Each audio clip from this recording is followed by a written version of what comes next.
বন্ধুরা welcome to football ভিডিওতে সবাইকে স্বাগত। তো এই ভিডিওতে একটা খুব ইম্পর্টেন্ট আপডেট তোমাদের সঙ্গে শেয়ার করব। It's too early to say that, but that thing might happen. এরকম একটা জিনিস হতে পারে। এই সিজনের শুরুতেই রফসান রবিনোকে নিয়ে আমরা অনেক কিছু আপডেট পেয়েছিলাম।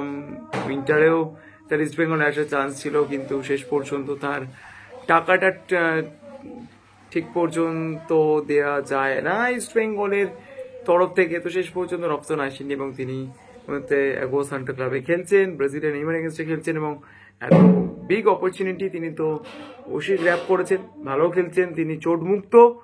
তো সামনের সিজনে সামারে আমরা কি রফসান রবিনোকে দেখতে পেতে পারি ইন্ডিয়ার কোনো ক্লাবে? সম্ভাবনা কিন্তু আছে তার, কারণ কিছু আপডেট পাওয়া যাচ্ছে।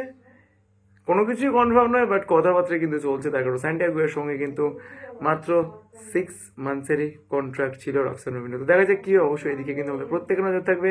রফসান কিন্তু ভারতে ফিরতে পারে, সেরকম চান্স কিন্তু রয়েছে, এটুকু আমি বলতে পারি। তো এই পর্যন্ত ভিডিও, যদি ভিডিও লাইক করে দিও, মনে করে চ্যানেল সাবস্ক্রাইব করতে বলুন।